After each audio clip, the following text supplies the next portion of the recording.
Alexandre Maltais comes to us from Quebec, and if you hear him speak French, you will understand immediately. He is an urban planner who has completed his PhD at Quebec's Institut National de la Recherche Scientifique in Montreal. He has published articles and chapters about retail geography, real estate development, and social transformation of cities.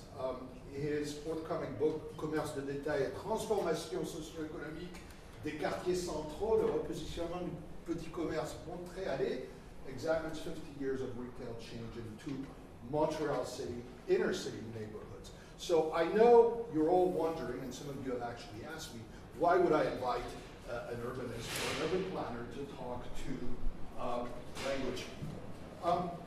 There's a certain safety in working within strictly delimited disciplinary boundary, and there's also a certain comfort in making use of concepts, a conceptual framework that we have mastered. But sometimes it can be both liberating and therapeutical to compare our approaches and our convention with those of an outsider. The city itself is a privileged space where language encounters occur and where languages become visible against the backdrop of a complex network of urban practices. As such, the city is as much an object of study and reflection for urban planners, geographers, historians, and architects as it is for linguists and language educators. And the appropriate place to examine the city is the appropriate place to examine how the evolving types of interaction between space and language might fundamentally inflect a city's history. Yet, a lot of research-based knowledge about the shifting linguistic profile of modern cities and modern urban landscapes and its consequences for language education and language learning is still very sparse. One of the reasons for this is because it tends to be extraordinarily difficult and extraordinarily complex and confusing to capture this phenomenon. And it's this very complexity that urgently calls for the development of joint research and teaching perspectives from different disciplinary perspective if we are to develop, and some of you have heard me talk about this, what I've called in the past a critical pedagogy of place. Talks such as the one today is, in my opinion, a necessary step in making this pedagogy a reality. So Alexandre will speak to us today on language class and consumption at the neighborhood level, how gentrification and new consumption spaces are transforming Montreal's language divide. Take it away.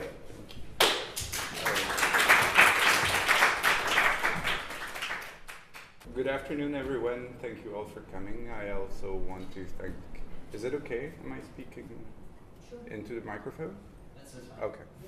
So for inviting me, I want to thank Piero as well for sorting everything out. That was very useful.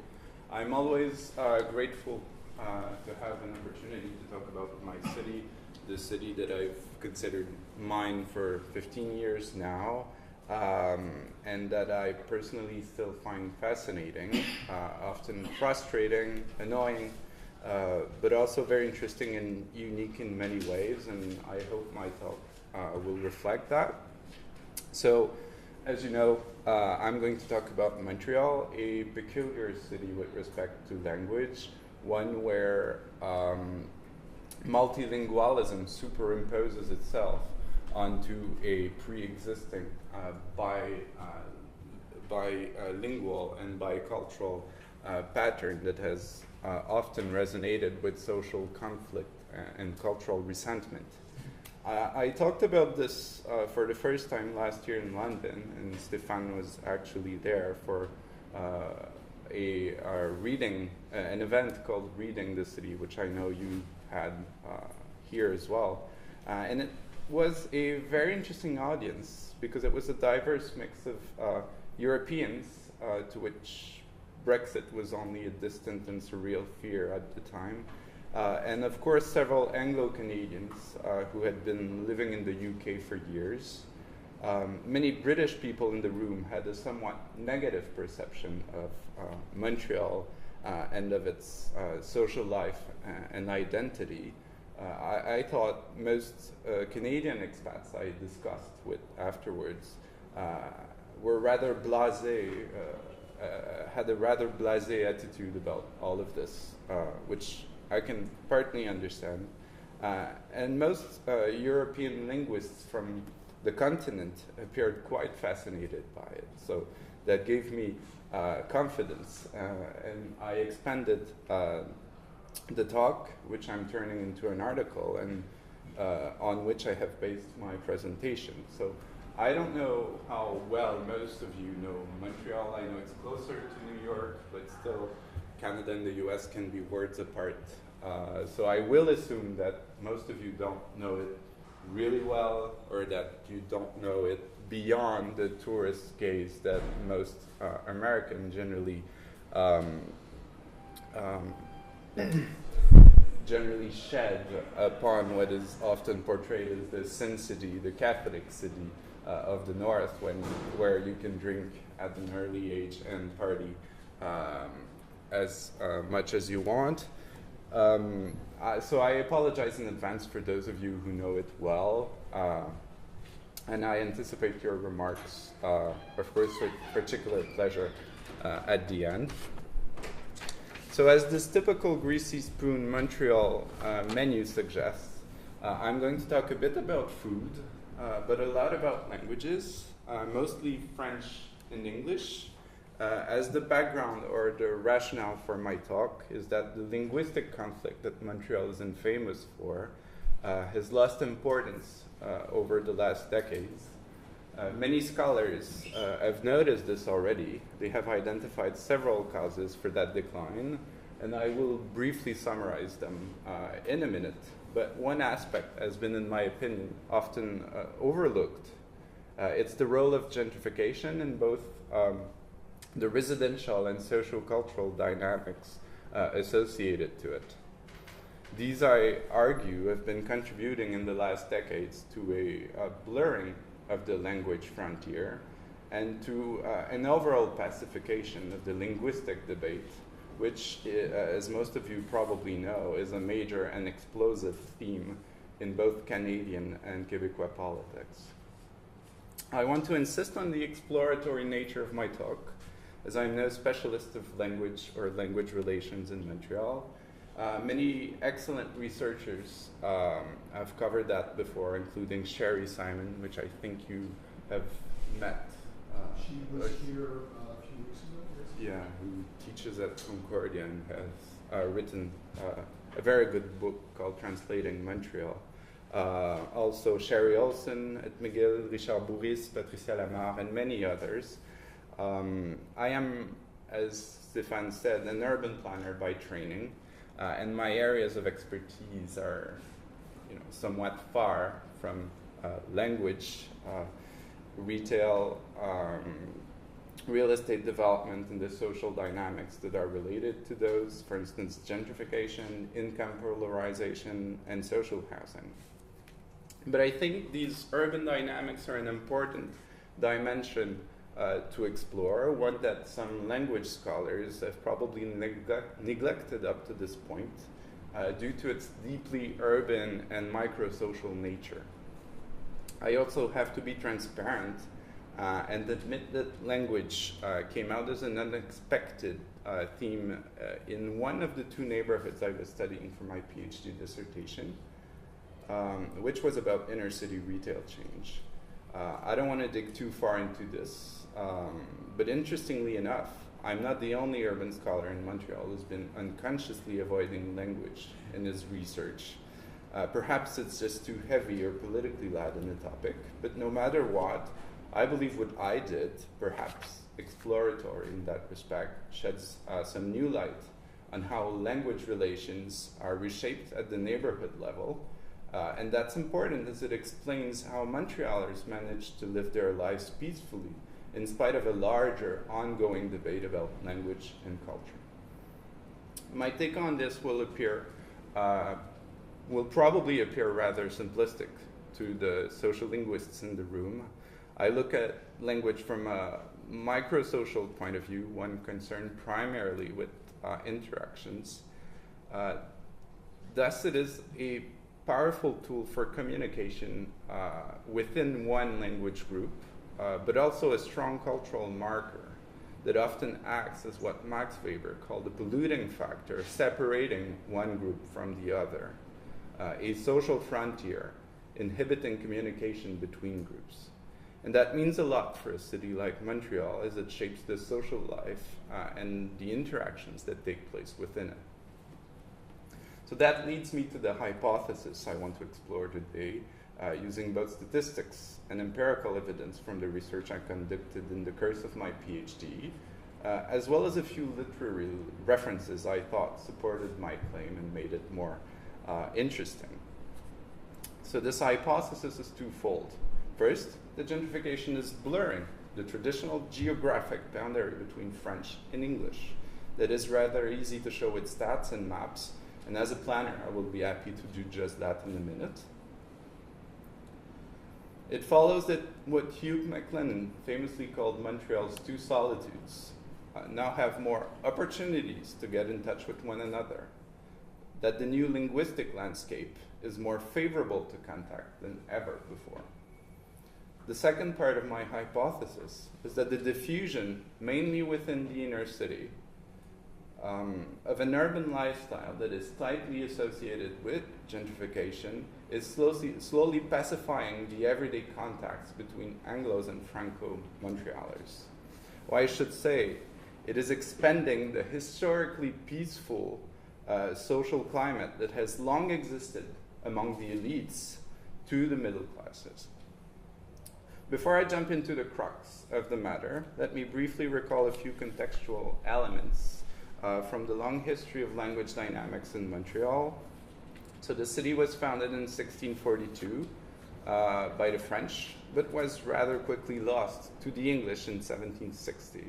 From then on, and even though from the 1870s onwards, a massive influx of French-speaking workers from the overcrowded countryside made French numerically dominant. Power positions were overwhelmingly occupied by members of an Anglo-Scottish elite. French speakers were mostly at the bottom of the social pyramid, along with the English-speaking Irish and most other immigrant groups such as Greeks, Portuguese, Italians, Eastern Europeans, and Chinese. As all through the industrial era, Montreal's immigration history shares many similarities with that of New York and other major northeastern US cities. So although there was, and there has always been a French-speaking elite, it was economically weaker, and it acted more as a dominant class for the French-speaking group than as a ruling class for the whole Quebec society, to borrow Marxist terminology. Thus, Francophones as a whole has often been called an oppressed or a dominated majority. This is what economic and social historian Marc Levine has called Montreal's linguistic division of labor, which was reinforced over the years by separate sets of institutions, for instance, school and healthcare systems that were both run in French and English, so in two separate entities, in fact, in several separate entities. Of course, this is an oversimplification of a more complex social reality in which religion also played a role, but that bipolar social linguistic landscape nonetheless lasted for most of the industrial era until the 1960s. It's therefore very much entrenched in the city's urban space, as both language groups and their respective institutions were roughly separated by a street, Saint Laurent or St. Lawrence Boulevard. For instance, you had McGill University that was built on one flank of Montreal, and Université de Montréal was built on the other flank of the mountain of Montreal, the city, the small hill that gave the city its name. In the early 1960s, we enter what is known as the Quiet Revolution. That is the growth of the provincial government and its intervention in various spheres of the society to improve the living conditions of those that were then called French Canadians and that became Québécois through the process. Most notably, that included a wider access to free education that led to the growth of a numerous French-speaking middle class, and also to the rise of the nationalist movement. Then from the 1970s onwards, a number of language-related laws that you might have heard about, aiming to offset the domination of English on the labor market and in the education system, as most immigrants were then heading to English schools and did not learn French at all for obvious economic reasons. That led, among other things, so these legislations led, among other things, to a general increase in French to English bilingualism, and more generally to a new, more equal rapport de force between French and English, where provincial laws compensated for the economic and social dominance of English. That is, the decline of what social psychologist Richard Bourris called Diglossia, a situation where one language dominates another in a given social context. It also happened simultaneously and contributed to the decline of the Montreal economy, as well as to a significant outmigration of Anglos to other Canadian provinces, although both had started way before the 1970s. So we can see some trends on these graphs that I made. So first we have the evolution of the population declaring English as a mother tongue. So I'm using mother tongue and not spoken languages because that can be thought of as the core of the solitude, and politically that's who are generally considered real Francos and old stock. They say pure wool sometimes in nationalist movements, but that's why I'm using that variable instead of others, also because it's available from the 1960s, and in the 1980s the census got more complex and you have a lot more questions about language, but if you want to go back in time, it's more useful to use that one. So as we can see, that's in absolute numbers. You had 500,000 native English speaker in 1961, it goes up until there, and then that decline I was talking about, which is changing, decreasing, namely because of a lot of Anglo students from other Canadian provinces stay in the province when the economy is doing better. So there's a slight change in that tendency in the last decade. So that was just for the absolute number of Anglophones. You have the same numbers here. So in red you have the native English-speaking population, which is 500,000, and then you have the growth of the total population of the Montreal census metropolitan area, which is the overall urban area. So you see the share of native English speaker has decreased over time in relative terms.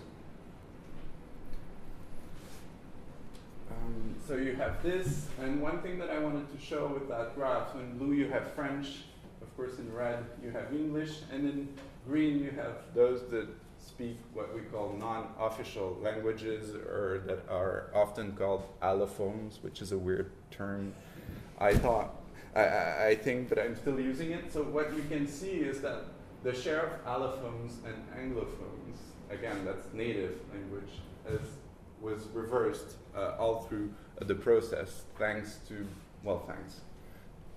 because of this exodus of English-speaking population and to the growth of immigration from the 70s onwards.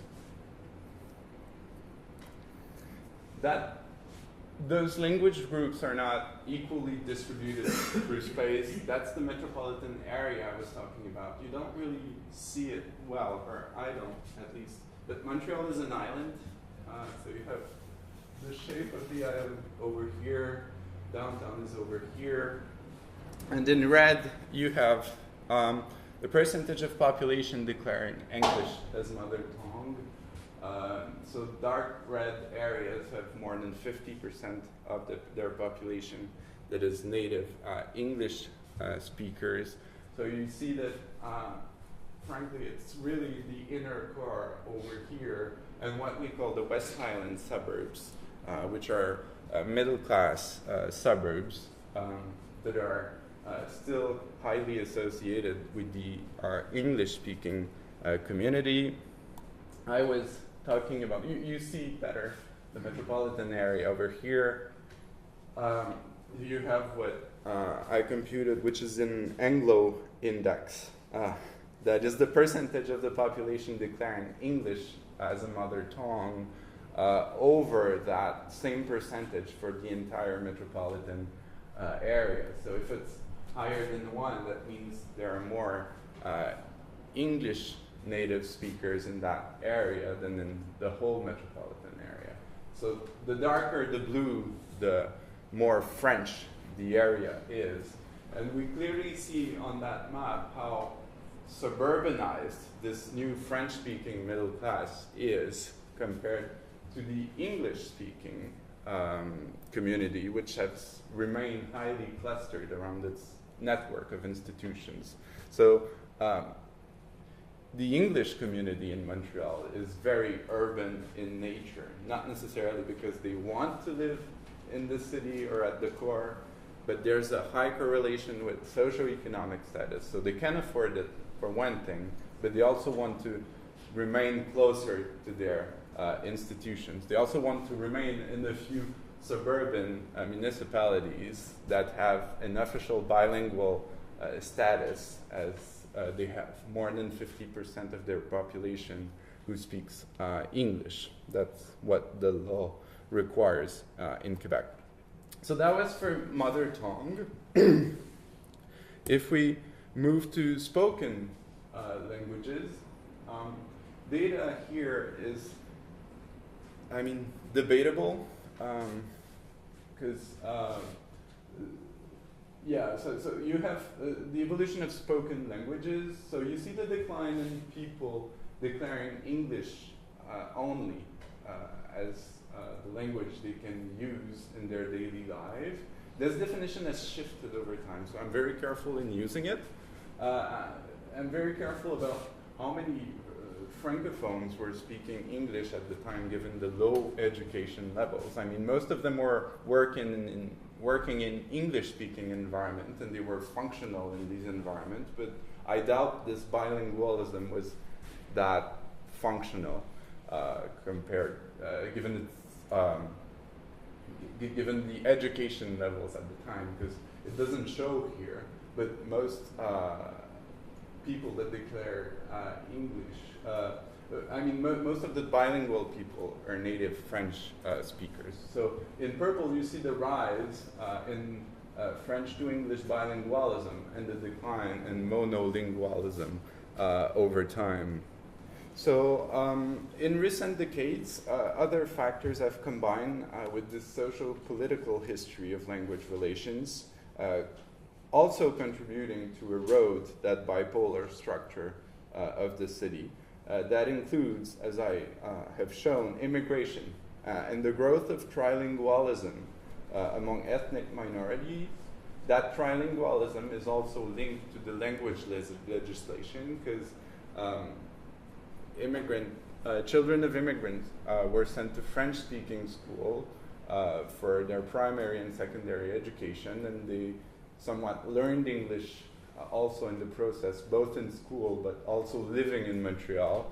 And in the end, most of them, at least in the Montreal area, speak at least 3 languages now. And these immigrants acted both as buffers and brokers in the previously more homogeneous institutions such as schools, but also in the labor market. You also have the impact of globalization on local identities and the rise of cosmopolitanism, despite nationalism. This is influencing social relations and culture in Quebec as well, of course. And you have an increasingly complex and intertwined residential pattern of both Anglo and Franco community.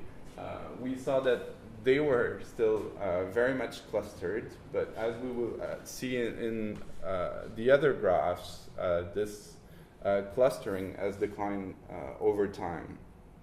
So Let's now turn towards the first part of my argument, that was that of an increasing residential mixing of Franco and Anglo Montrealers.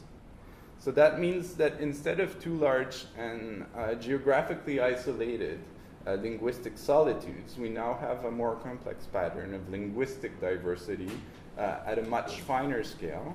Many researchers have spoken of a mosaic to express that pattern, and I should add that other key social variables, such as poverty and ethnicity, have evolved in the same direction towards a complex social patchwork, especially in the inner city area.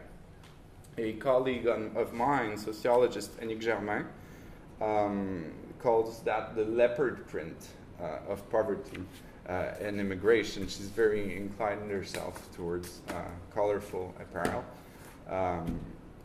That is in no way specific to Montreal, although thanks to a high number of small-scale social housing units, you don't have major housing projects from the 60s and the 50s in Montreal. In fact, you have only one. The other never worked out and were redeveloped in the 70s and 80s at a much finer scale with greater social diversity. So you have much smaller social housing units. So this diversity is likely to last much longer than in other major Canadian cities such as Toronto or Vancouver. So let's now look at certain neighborhoods in particular to see how language has evolved over time in different types of neighborhoods. So I will begin with the first four, which are former French-speaking working class areas that have been undergoing gentrification at various levels. You have the East Plateau Montreal, which I will talk about later on, which is the gentrified area in Montreal. And these the graph shows the percentage of the population declaring English as mother tongue, both in 1961 and in 2011. So you see a rise. It was pretty low, and it's still kind of low, but it's much higher. It has more than doubled, and it has more than doubled given the general decline of that population in the Montreal area. So that shows how very, very French-speaking neighborhoods have grown in terms of their English-speaking population. That's English as a native, as a mother tongue, sorry. That's the Gay Village, where the difference is even higher. Similar type of neighborhood, but less gentrified because there's a lot more social housing. Petite Patrie, further north, similar story. And then you have Hochelaga Maisonneuve, which I studied as well in my thesis, but I don't want to talk about it right now. I would show it on the other graph because it has a peculiar story with respect to language, because it was a former suburb and there was a somewhat important Irish community as well. You have three other neighborhoods which were more central and located much more closer to English-speaking areas that were, back in the 1960s, already more mixed in terms of their linguistic profile. And we see that Pointe Saint-Charles, for instance, has remained pretty much English, but that those two other neighborhoods that were not as English-speaking, and I will talk again about the two of them later on, Saint-Henri Petite Bourgogne, which is the one I studied in my thesis, and my land, where the share of the English-speaking population has increased. And then you have wealthy areas. You have NDG and Westmount, a middle class and elite English-speaking enclave. In fact, many of the census areas over there are among the wealthiest in all Canada, despite the decline of the Montreal economy. So that's the real cluster of wealth. And you see that in both of them, the share of English-speaking population has declined. And then you have Outremont, which is roughly the elite, the French-speaking elite enclave, where English has declined. So that's the percentage of the population declaring English as mother tongue. That again is my English index that makes things much more clear, as it takes into account the general decline in the English-speaking population. So again, that's the percentage of the population declaring English as a mother tongue in that area over that of the whole metropolitan area. So that takes into account the decline in the overall population.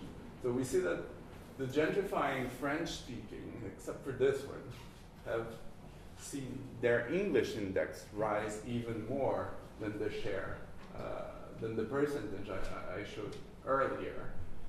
The same applies for those gentrified area. Here's Saint-Henri de Petite Bourgogne, which I will show later on. And then the English index has risen in all these other wealthy enclaves, the two bourgeois areas that I inverted on that graph, I'm sorry. And then the middle class enclave that somewhat became even more bourgeois in the process. So all those neighborhoods that have been undergoing gentrification have seen a rise in the English index, which I think is very interesting in a metropolitan area where English has declined overall. So gentrification is part of this pattern for sure. How much I cannot really say. Maybe Anglos moving to predominantly French-speaking areas might just do so, as many of these areas are located near downtown, where many of the main English language institutions are located. Yet it's even easier to live entirely in English in some of the West Highland suburbs. So there is for sure a desire to be in a denser urban environment and to be exposed to greater social diversity.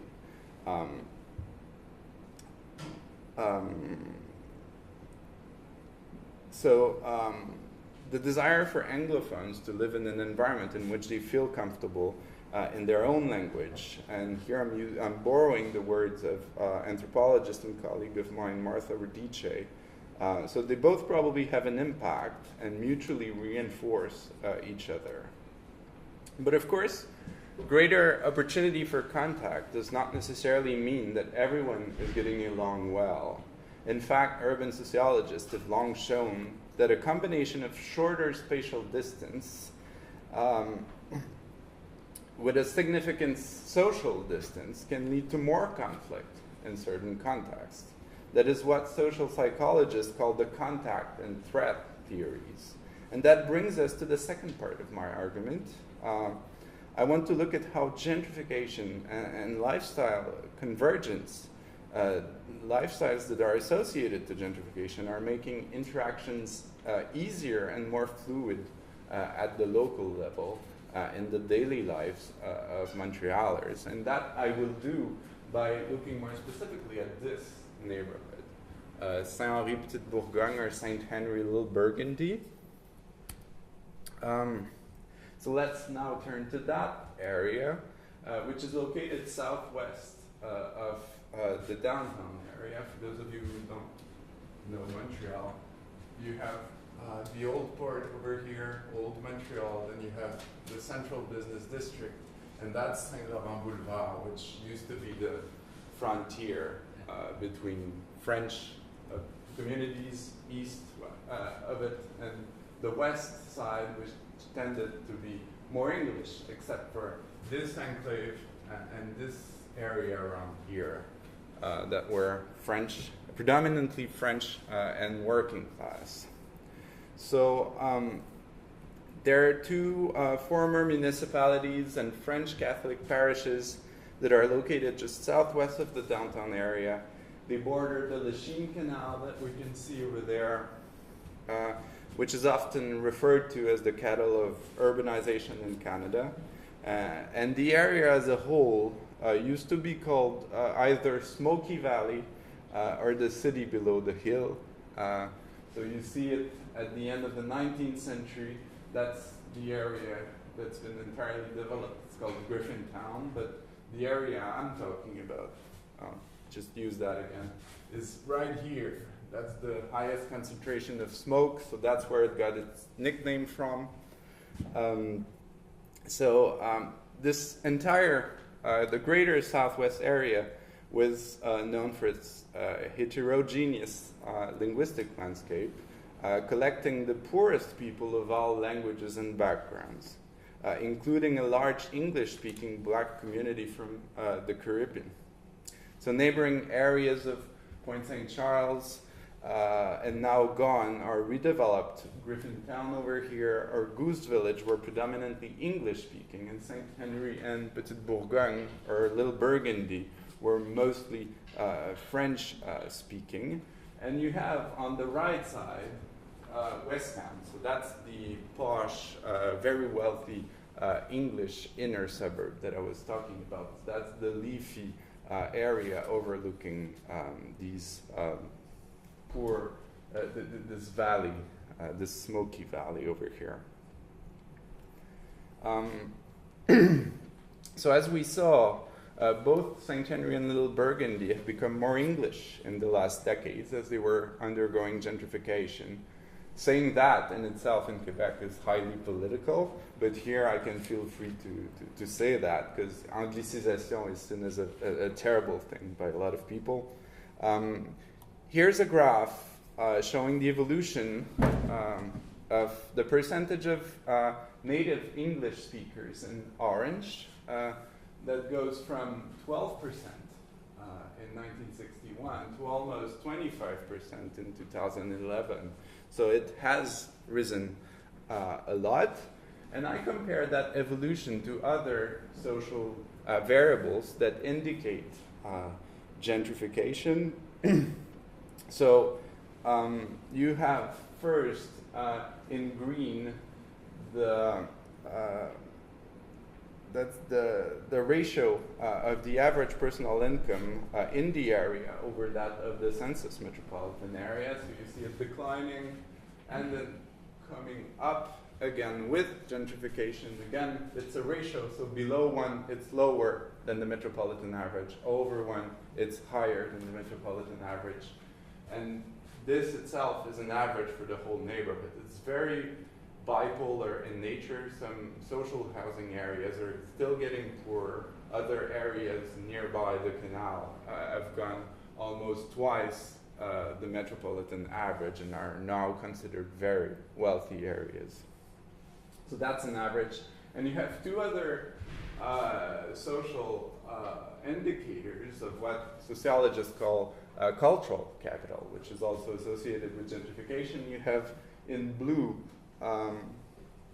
in blue, you have the locational quotient of artists. So you see the number of people working in the arts rising a lot in the 80s before declining as the industrial buildings were converted into lofts. Artists are generally considered harbingers of gentrification, as New Yorkers know better than anyone else.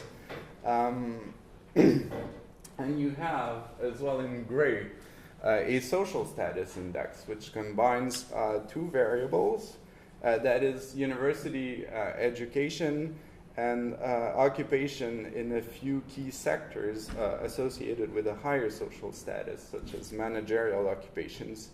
And again, that is the neighborhood over the community metropolitan area. So we see that it's now above the metropolitan average, the area as a whole. So these indexes were calculated by a colleague of mine, Alan Walks at the University of Toronto, who kindly provided them to me. I just did the latter ones with data I collected myself. So that's for the neighborhood and its evolution. In my thesis, I studied the main commercial thoroughfare of the area, which is called Notre Dame Street. In fact, that area I was talking about is not a neighborhood per se, which doesn't really exist as a thing, as an official territory. It's the primary catchment area of that street. So that's where roughly 70% of the customers live. The street itself has roughly 250 businesses and shops, and I conducted in-depth interviews with 25 store owners in that neighborhood. So here's Notre Dame Street. Well, that's not the best picture of it. That's a picture of what it looked like, of what most of the street looked like at the end of the 90s. That's one of the remaining spots that looked very bad when I did my study in 2013. So you clearly see that the area has been going through a rough patch during the 60s, 70s, and 80s, and that led to that type of not very pleasant environment. Two features do distinguish Notre Dame Street from other streets in Montreal. That's the presence of the Atwater food market, which is very, very renowned. You know, former markets with cattle and everything and vegetables. It became very upscale in the 70s and 80s. It's now considered overly overpriced. And you have also a concentration of antique dealers which settled in the area in the 70s, as well as the other shops were leaving, but these antique dealers are going through a rough patch of their own right now. And so they're gradually being replaced by restaurants, coffee shops. That also is very familiar to New Yorkers, I guess.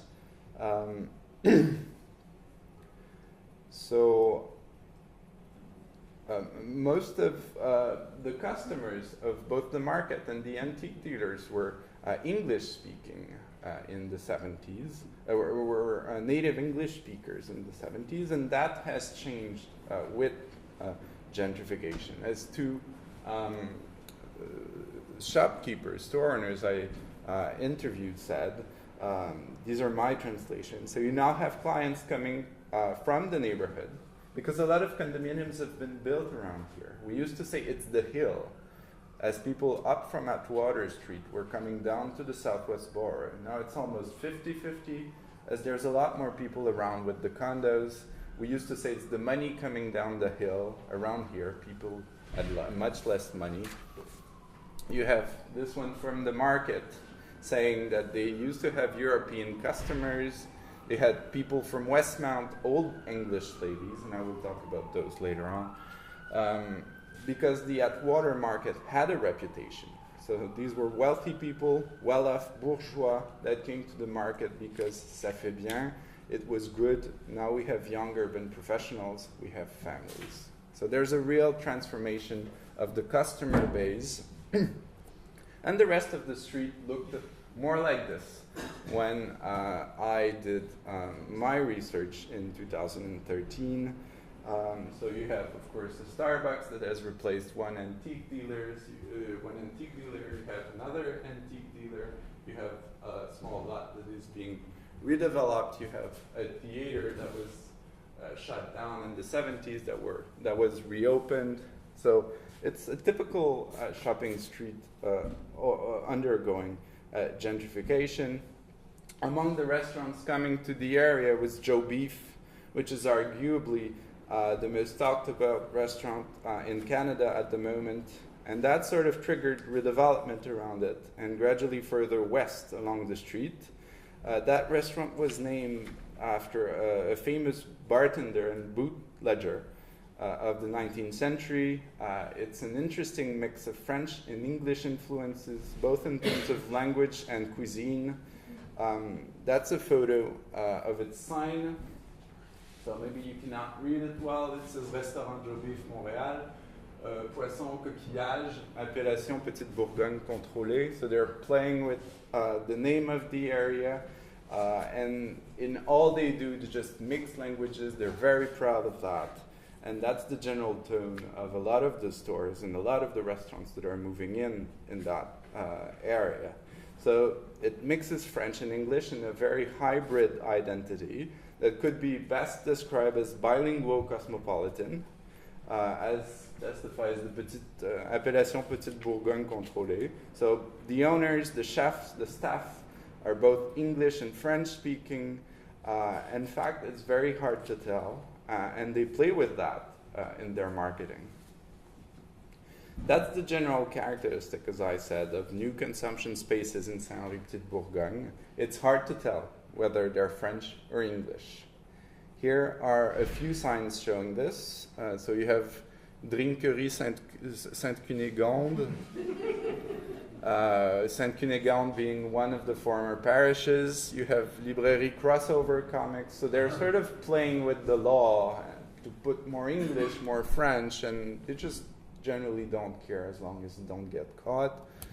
You have Le Smoking Vallée, which is a pun, of course, on the smoking. Oh, right. And the name of the area, also a mix of French and English.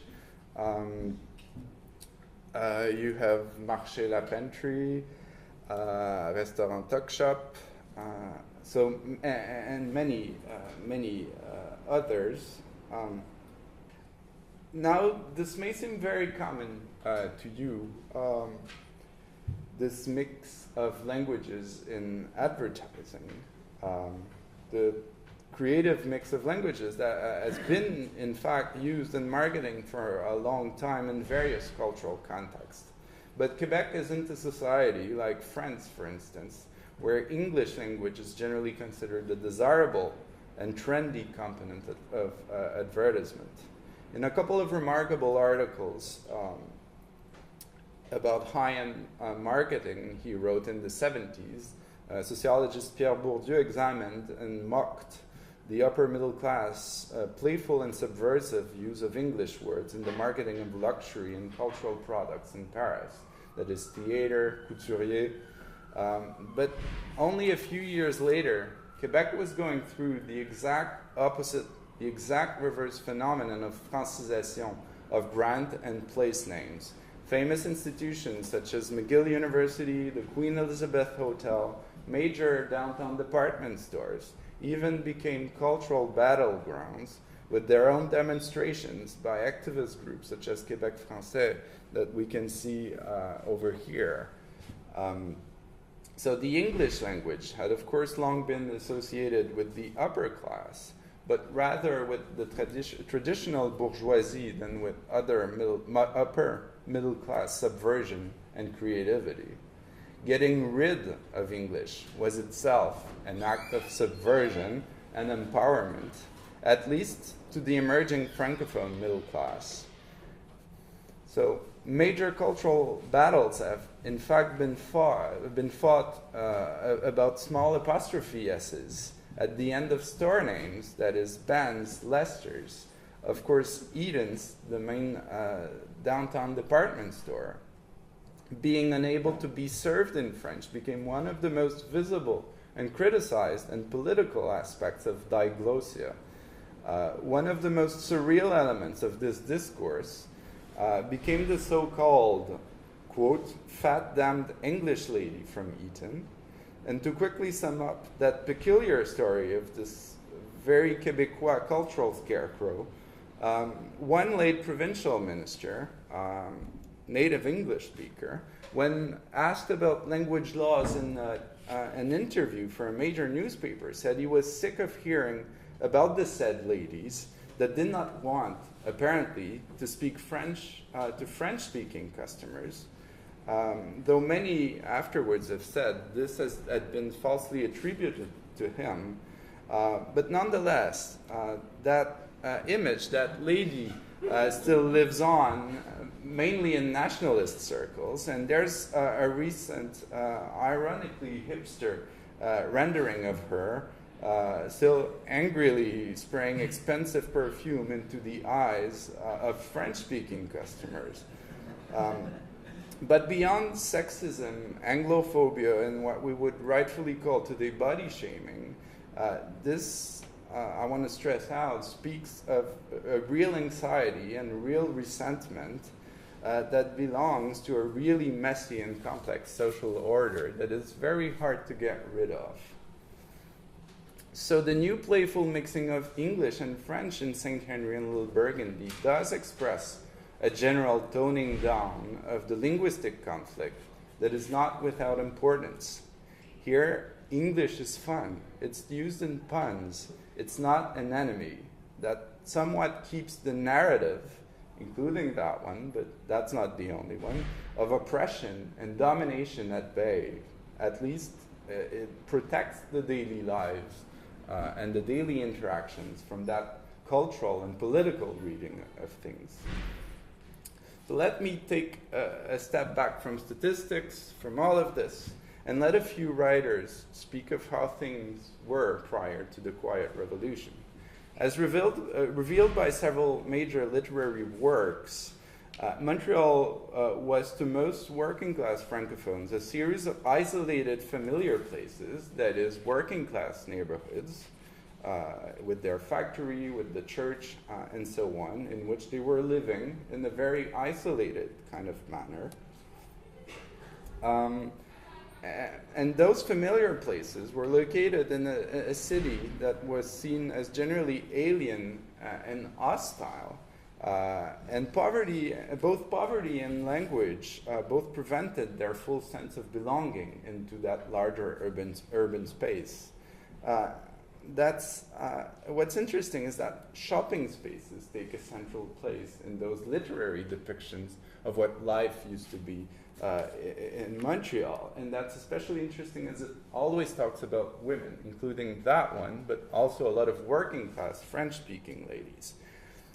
Take that excerpt from Michel Tremblay's classic, La grosse femme d'à côté est enceinte, which is the fat lady next door is pregnant. So you may think that Quebecers have an obsession with fat ladies or with fat in general. It's not the case. I say it's just a coincidence.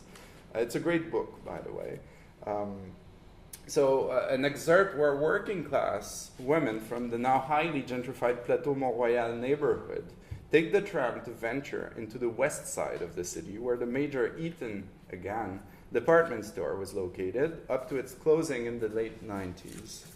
So the last woman got off at Eaton's, at the corner of University. Never had anyone in their group gone any farther than Eaton's. West of the big store was the great unknown, English, Money, Simpson's, Ogilvy's, these were also department stores, La Rue Pile, La Rue Guy, till after Atwater. They started feeling home again because of the Saint-Henri district nearby and the smell of the port. But no one had ever gone to St. Henry, and no one from St. Henry had ever come to Plateau Mont-Royal. They met halfway in the aisles at Eaton's, and they'd fraternize over a chocolate sundae or an ice cream soda.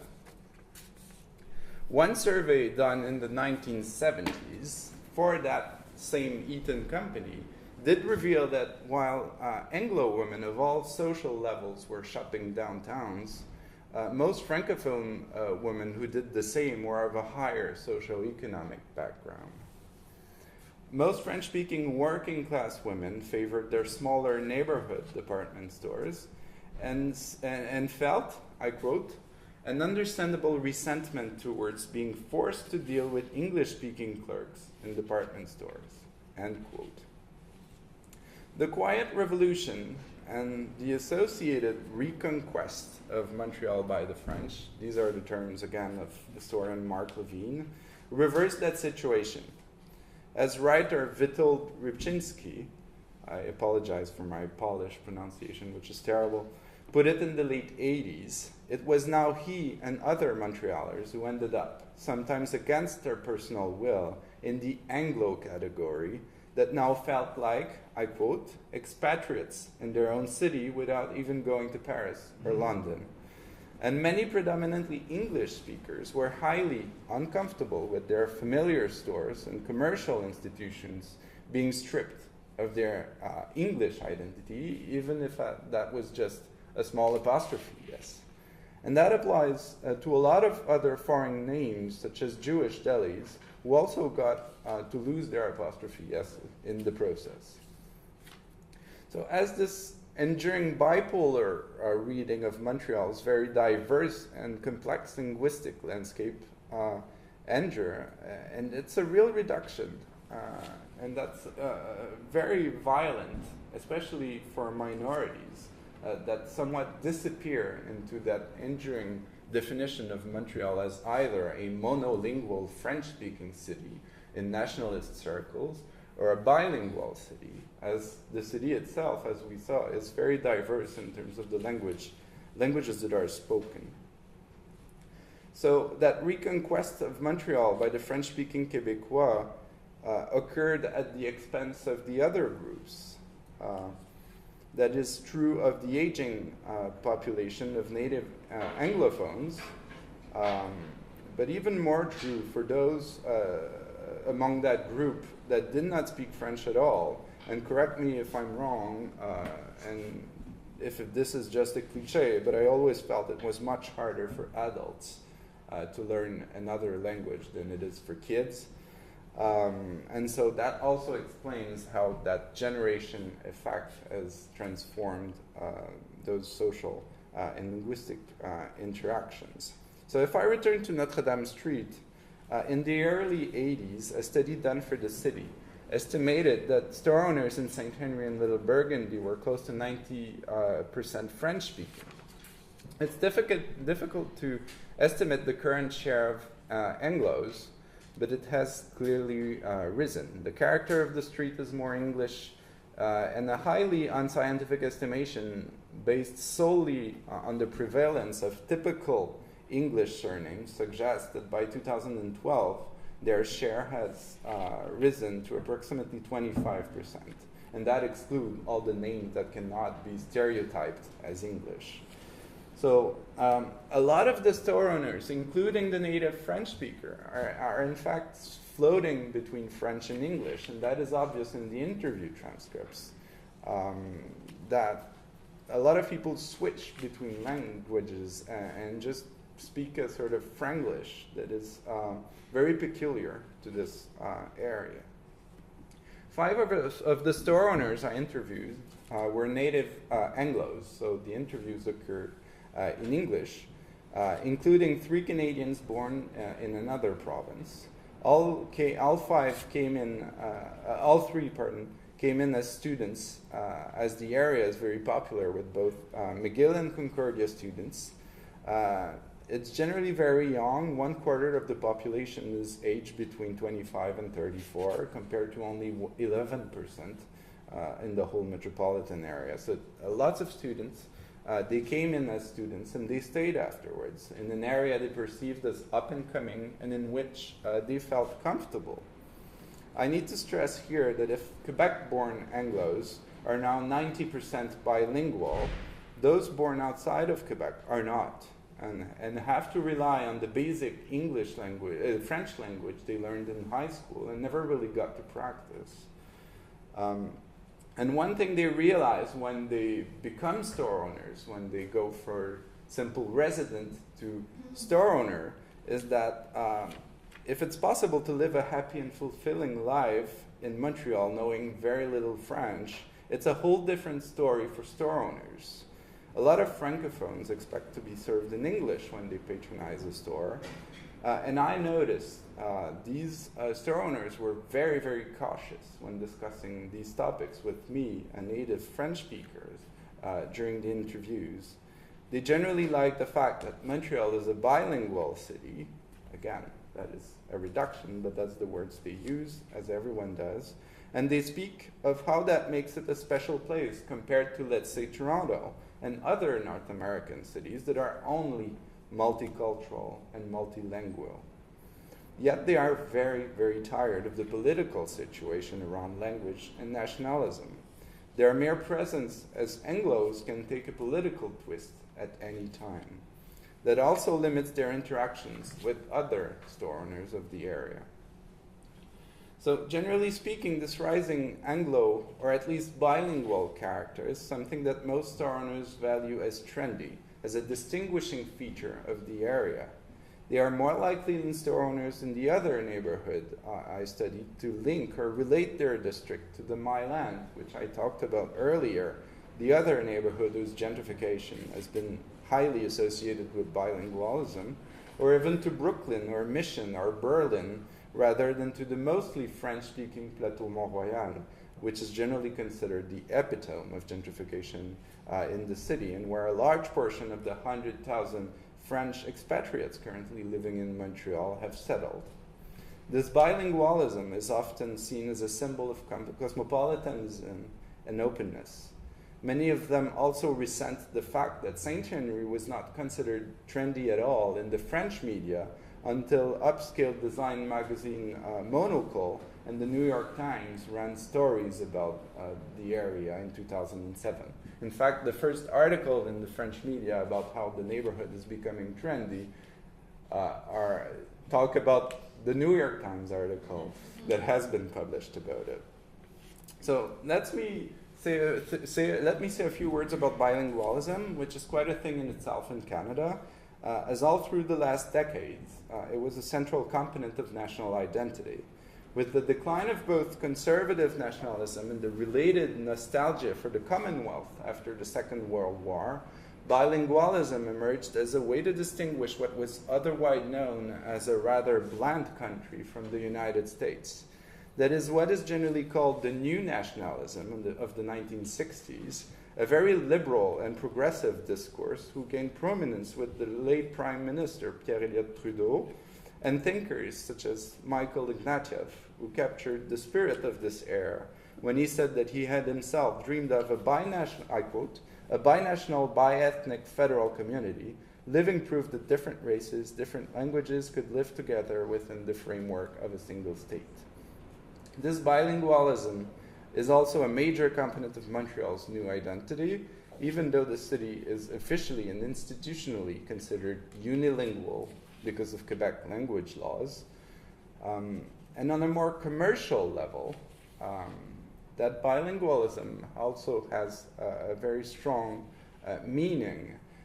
Since hipster aesthetic and third wave coffee have partly replaced the French baguette as the symbol of gentrification and stylish living, the symbolic capital of English has also risen. The new retail scape is much about food, and foodie culture in Montreal is now largely happening in English, or at least on English language websites and forums such as Chowhound or Eater.com. American foodie chefs like Anthony Bourdain or David Chang are followed on Twitter, and their visit to their local friends, the chefs, are broadcasted with pride on Facebook by those chefs. That new trendiness superimposes itself onto the traditional social prestige that has long been associated with the Anglo community, but with a much cooler vibe of cupcakes and whatever other urban food trend that I myself have a hard time following. To be sure, French influences have not disappeared and remain central to the new Montreal cuisine, especially with the recent massive influx of French immigrants I was talking about. But for a lot of those new restaurants, including Joe Beef, rewards and visibility are much more likely to come from local and North American blogs and online publications than from France's still very bourgeois food institutions. That is true of food, but also of coffee, as many of the so-called third-wave coffee shops get their coffee from California or Anglo-Canadian alternative roasters. They participate in American barista contests and trainings and so on, and they're very proud of that, and they use that in their marketing. So that was for the stores and the restaurants themselves. Now the other side of this food and commercial scene is the demand for it. The patrons of these new places. With the internet, they're far more likely to read the same articles about new food or design trend, whatever their mother tongue, than let's say even 10 years ago when they would have needed to buy a paper copy of a magazine or even get a subscription. In fact, I want to argue that these new specialty stores provide them with a common interest around which their daily lives can converge. And that is not entirely new.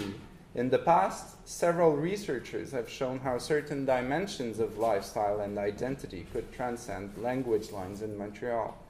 The LGBT community is a good example of that, as venues associated with gay men and women have long been patronized by locals and tourists, no matter their language, even if the associations tended to remain separated based on language, probably as more talking was involved or as involvement in them needed to be less superficial than, let's say, that occurring at a bar. Urban issues and causes, such as historic preservation or environmental protection and greening initiatives, have also long constituted a meeting ground for both linguistic groups.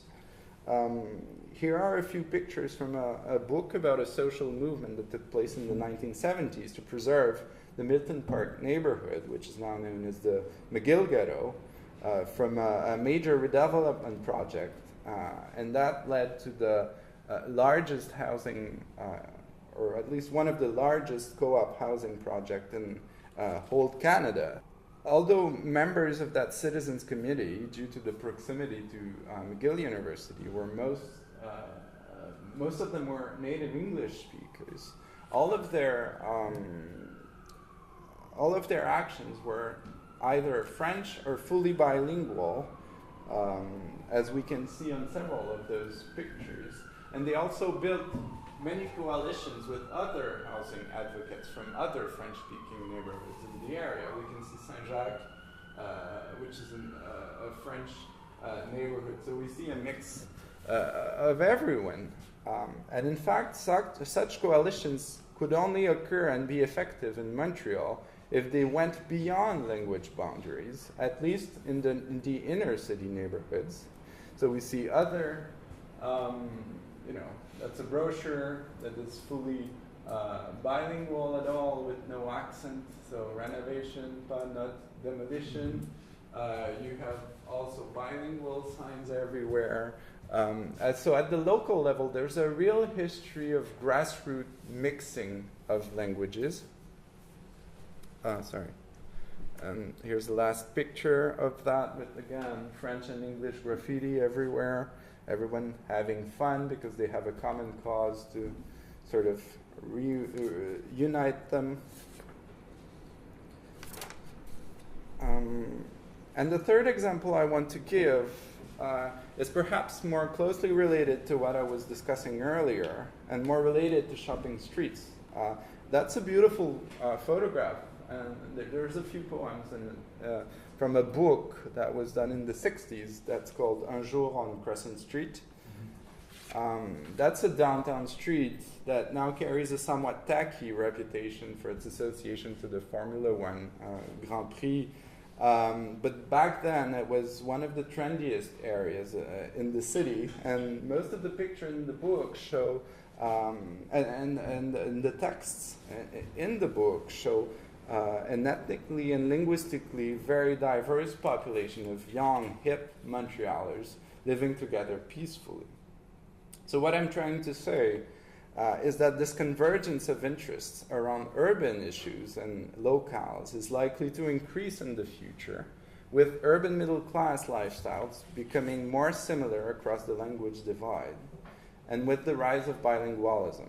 In other words, the linguistic division of labor of the industrial era is gradually being replaced by a new consumption landscape for the middle class, whatever its language. To conclude, I would like to briefly discuss how fragile and vulnerable this local language equilibrium is. The best way to do that quickly is to talk about a controversy that took place in the beginning of 2016 when a local British pub called the Burgundy Lion put a small TripAdvisor sticker in its front window.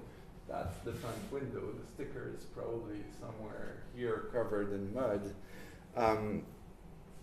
So it had been sent by the TripAdvisor website following good online reviews. But the owner later received a letter from the Office de la Langue Française, the public body in charge of protecting French, that is often mocked in the English media as the French language watchdog or the language police, telling them they had to put on a French version of that unilingual sticker. So of course that ridiculous event quickly made national headlines and caused an internet uproar. And here's a screenshot of the owner's Facebook page that is usually a bilingual celebration of food and sports venue. So that turned that Facebook page into a political battlefield where a lot of French-speaking locals, the locals, because a lot of French-speaking Quebecers from everywhere were very angry about this and all the French bashing that was going on. But a lot of the French-speaking locals, which is the second one here, were just expressing their shame about all of this, which is also understandable. So I think it's very, this event and how ridiculous and the proportions that it took, as long as the social life, the daily life of that neighborhood was read by a broader conflictual narrative, I think it's very interesting as it echoes an anecdote writer Witold Rybczynski again recalled in a short piece he recently wrote about a friendship he and his wife once had and lost with a French-speaking couple. So during their 20-year relationship, political topics were carefully avoided in a don't ask, don't tell kind of tacit agreement. But all that broke into pieces one night when too much wine turned the dinner into a fight about language and language policy.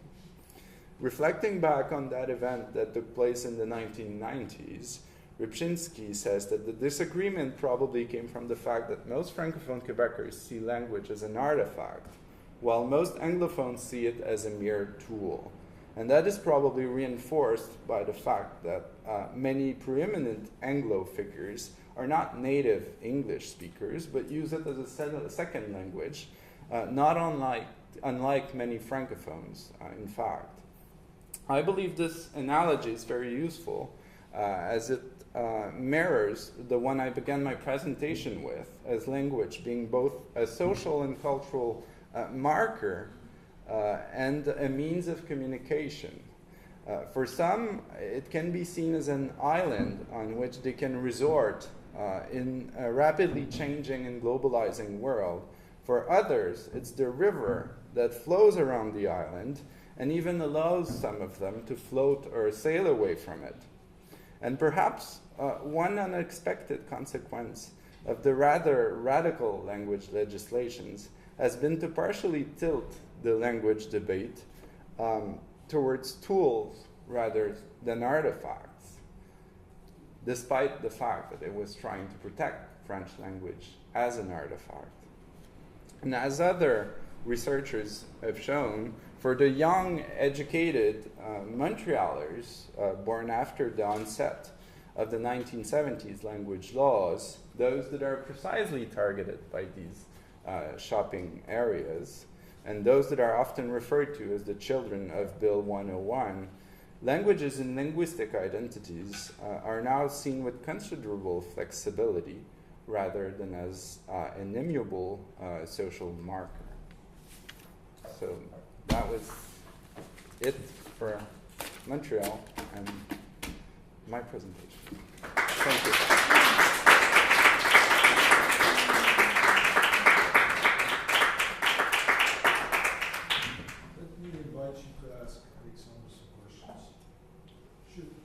Yes. Okay. Yes, thank you for an interesting talk. I was reminded, and especially when you mentioned, don't get wrong, about the situation in Belgium, and where emotions run very high when it comes to the two languages, Dutch and French. And you did mention, I have actually two questions. You did mention that there is animosity, and you actually showed it, but I wonder if it's quite as politicized as it is in Belgium. And my second question concerns Brussels, which is officially bilingual, and where every French speaker is supposed to also speak Dutch, and every Dutch speaker is also supposed to speak English, French. And whereas whereas most, or probably every Dutch speaker speaks French. That's not true for French speakers. They don't speak Dutch and also they want to speak it. And I wonder what if that is also true for Montreal, where I would imagine that most French speakers speak English, but not English speakers speak French. And I wonder if there's an official policy where they must speak each other's languages. That's my two questions. Okay. Are you from Belgium? No, from Holland. Okay. We look yeah. with mild astonishment. Yeah, I had a similar discussion yesterday at Yale about Belgium, and it's a good thing. I might say a lot of false things about Belgium because it's not my country. I've been there luckily for 6 months because they have a few good retail geographers there that I work with, and I'm very interested in the city. I was surprised because the first time I went to Brussels, I was expecting to hear Dutch in the street, and you don't really, except if you go really in Jet or a few, west suburbs. Yeah, and if you go in the suburbs, but if you remain in the central area, you don't really hear Dutch. You hear English and French pretty much, and a few other languages of the European Union. But that I was very disappointed by that.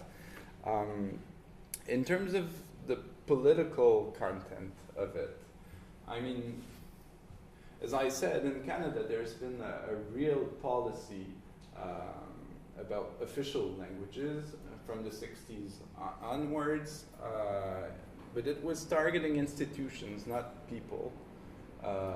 So, I mean, you have, for instance, Anglo Canadians in other provinces that have high school French, like Americans have Spanish high school, and so on, I guess. And like, pretty much everyone learns English in high school in most countries, but there's no real policy of, the language you're supposed to speak, and there's no law telling you that you should speak any or one or the other official language. It does influence the selection of immigrants. If you speak French or English, or even better, both, you have more chances of becoming a migrant to Canada. So that does influence the linguistic landscape, but it doesn't force Canadians that are already Canadians to speak one or the other language. So I guess that's a difference. I don't know if that answers your question. One of the things that I found really surprising in Belgium is that they don't have census data about language. So that's a real don't ask, don't tell thing. I was told they don't have it because it would show that almost nobody in Brussels speaks Dutch anymore, and so the Dutch community would lose several institutions. I think Canada has had a very different pathway to it. On the contrary, data has been part of that nationalist policy since the 60s, and we have very good data. In fact, in 2011, when the Conservative government tried to transform the mandatory census into a voluntary survey, which it did, there was a real uproar that caused language to be excluded to that voluntary survey and to remain into the mandatory census, because a lot of the French-speaking communities outside of Quebec were worried, pretty much like the Dutch would be, that they would lose their institutions if, bad data could show that there was a real decline in their numbers. So there's always been a good data. There's always been a lot of money for translation as well. I recently wanted to buy a Dutch novel. I don't remember the name, but it was apparently very, very good. I think it's Viren Ich or something. But I couldn't find a French translation of it. And again, that was very surprising to me that a major Flemish novel would not be translated into French as in Canada. At least at the institutional level, you have a real policy trying to put that bilingualism forward, at least at the institutional level. So I think that's pretty much what I can say about Belgium and Brussels. Maybe if you have other ideas, or maybe if I said something wrong, you can correct me. Yes? Yes? A while ago we heard about the conflict between Quebec and the other English-speaking provinces. Besides political reason, is there any other reason, like economical or some other reason, and where is it today? And maybe the comparison with Belgium is interesting here, because historically the Wallons were the dominant economic group in Belgium, and it's not the case anymore with industrial decline. It's now Flanders that's most wealthy, I believe, and I think it has changed the political landscape a lot, and it has given some right-wing, the Flams belong, a lot of clout in recent years, as they were very confident about, talking to the world on their own and their need to get rid of the poor Flemish. And that situation itself is much closer to what we have in Canada, where the English, not only the English language was dominant in terms of its influence, but the English group was also more wealthy for various historic reasons. Some of them are linked to the peculiar history of the conquest. Others are just linked to the fact that French language is not so much an asset in North America as English language can be in economic terms.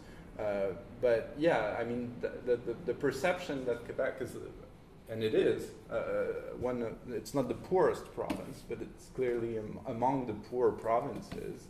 It does influence that, and besides language, there's a real political, even if you remove language, there's always, political and economic conflicts between provinces within the country.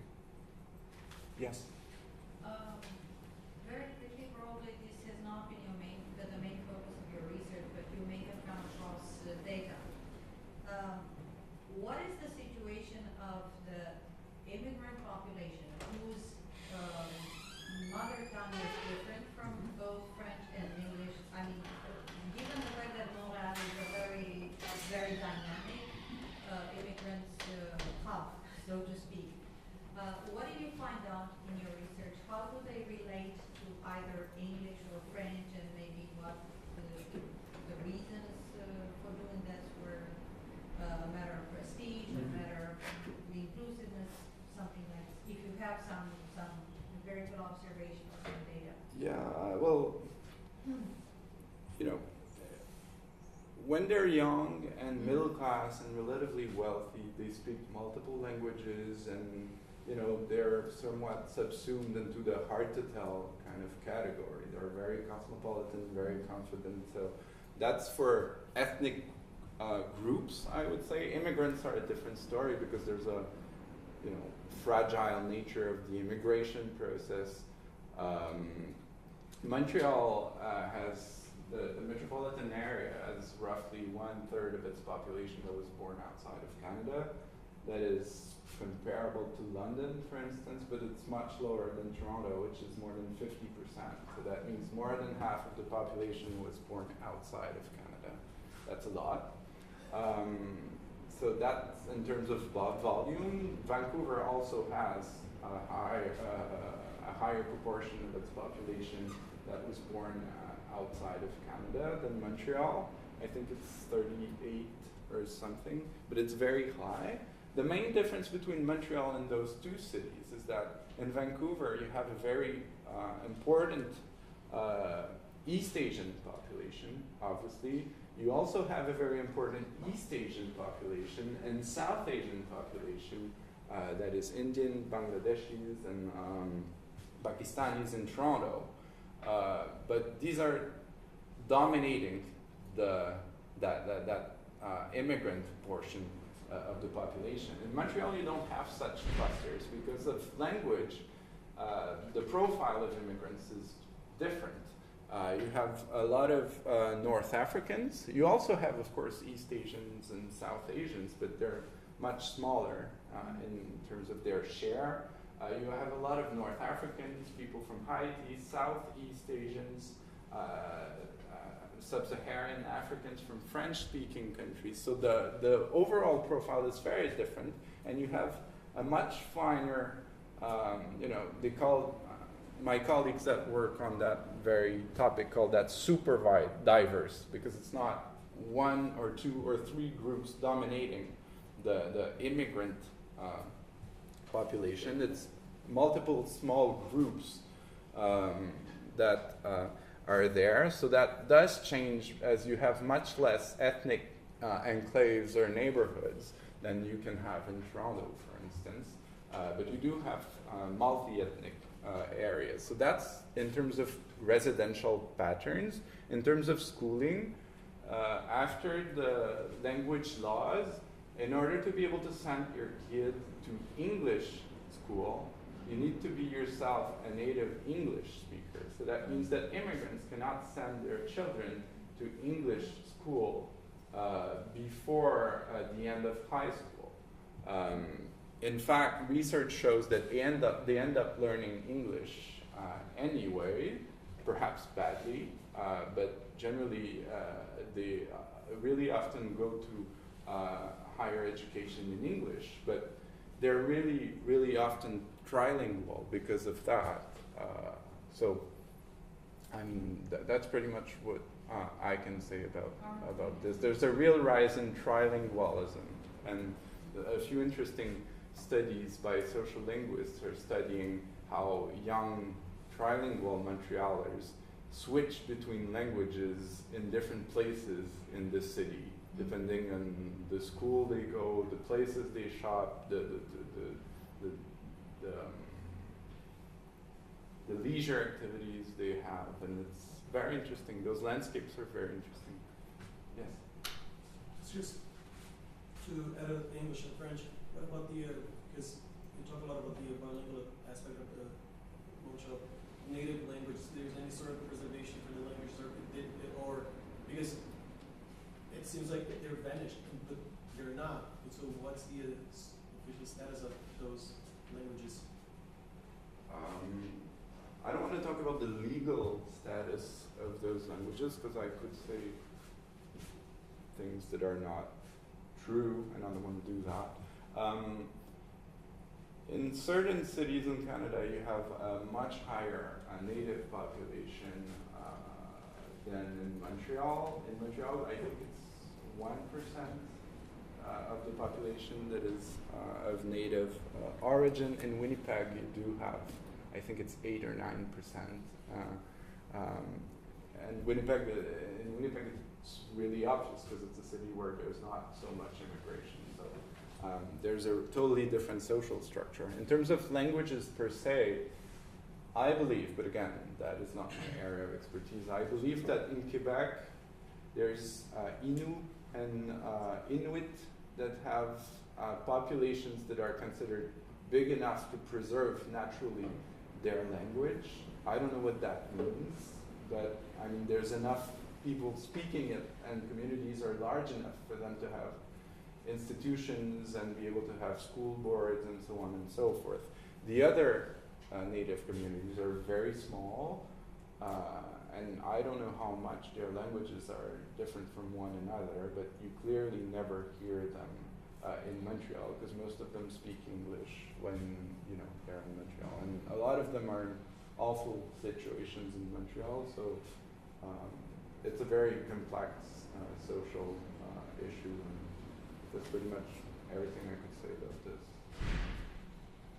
I don't know if that answers your question, but there's a real racism against native groups in Canada, and it's even more preoccupying that Canada is so convinced to be very progressive that it somewhat forgets this very, important form of racism, and it's a very complex thing. I mean, there's a whole inquiry going on at the moment about missing or murdered Indigenous women. I'm interested in all of this, but I'm no specialist of that, but that's a real problem. beyond language. I mean, their preservation as villages and human beings is itself a major problem also. Yes? Is there a policy of mixing languages in public sphere on television? When you have two speakers and one of them speaks English, another speaks French at the same time without any translation? No. No. Anyway. I talked about schools and I talked about hospitals because they're more urban in a way, and you can see them in the city. It's true that there's also cultural institutions such as these, and of course there's theaters, there's all of this, but there's TV and newspapers. And I think in that field you really realize how language can structure the sort of culture you're exposed to. I mean, and of course this is probably declining with internet and the fact that I'm able to read The Guardian or the New York Times daily, while it was impossible a few years ago. I'm able to access newspapers from France as well. So, I mean, I haven't read studies about that, but for sure there's something that is changing in that respect. But in terms of TV, the public broadcasting, for instance, the CBC, is totally, it's two different corporate entities. You have Radio-Canada, which is the French side of it, and you have CBC, which is the English side of it. They have different budgets. I mean, sometimes they share resources, but you don't really see that on TV. Right? Privately owned channels? Radio stations? Yeah, but I mean, they don't practice that? They're English or French.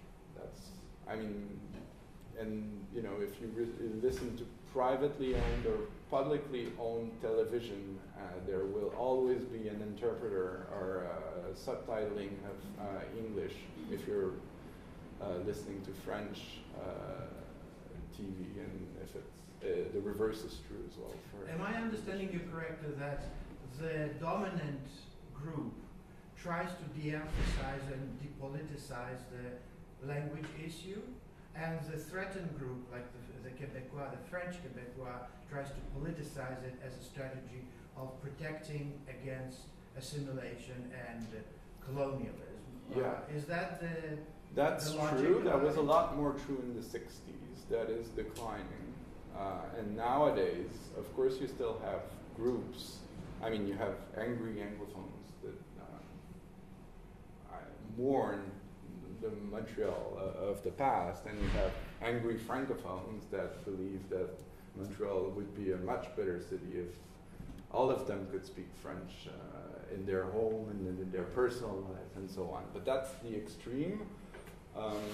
Generally speaking, besides what's happening in those streets, there's a general pacification as well. Of course, it depends on the governments and the parties, and I mean, political landscape is a bit complex at the moment, as the nationalist movement, which was in the 70s very much associated with left-leaning unions and groups, and was not really, I mean, it was ethnic in the way, but in an emancipatory kind of way. But now that, you know, education levels and, you know, that is not really relevant anymore.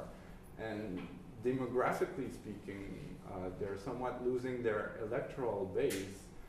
Some politicians, some nationalist politicians are somewhat shifting more towards the ethnic nationalism kind of discourse and anti-Muslim kind of discourse, and that creates a very messy political landscape, because then, you know, a lot of Muslims came to Quebec because they spoke French and they were selected by the government. But then after 9/11 and after what's been going on in Paris, there's a lot of Islamophobia going on. So I'd say that maybe, but again, that's just my opinion, language per se is not, even though you still have those institutions and those events going on, is not so much, it's not as sensitive as it used to be, and that may be why some nationalists are resorting to other sort of social frontiers to sort of, you know, religion now is much presented as something to be protected, and it's very weird because French Quebecers are highly secularized. It happened very quickly that now they're trying to use some of them, especially in the political parties, are trying to use not Catholic religion, but Christian heritage as a sort of, social marker that would isolate or protect them from immigrant groups that might be now another form of danger to the survival. But yes, the survival theme is still very much present in Quebec politics. Are you aware of a city that would be a closer comparison case than Brussels? And in any case, has your work been at all informed by comparison with other bilingual communities? No. Yep. Okay. So that's the short answer. Barcelona would be. Yeah, Barcelona, I think Trieste in a way, but it's not the same size, it's not the same history, it's not the same languages as well, because French might be, the dominated side of that story, but French is not the most fragile language in the world compared to, let's say, Catalan, which is very small, and so it's very, very tricky. So that's a sort of offspring from my research. I'm sort of digging more, and I think that could become a nice book and a nice research project in itself. And of course, if that happens, and if I get funding for that, which is of course a complex story, because those political topics are not the easiest to fund. That's something that I would look into. But I think that, and somebody asked me the question yesterday about Miami and Hispanics. And I think you have a reverse phenomenon, because then in Montreal and Brussels, you have pre-existing bipolar structure with institutions, and you don't have, shifting demographics that now call for institutions. So the process is a bit different, but I think comparison could be very useful. Yes. Let me thank Alexandre, and let me invite you to continue in a very French kind of way over a glass of wine.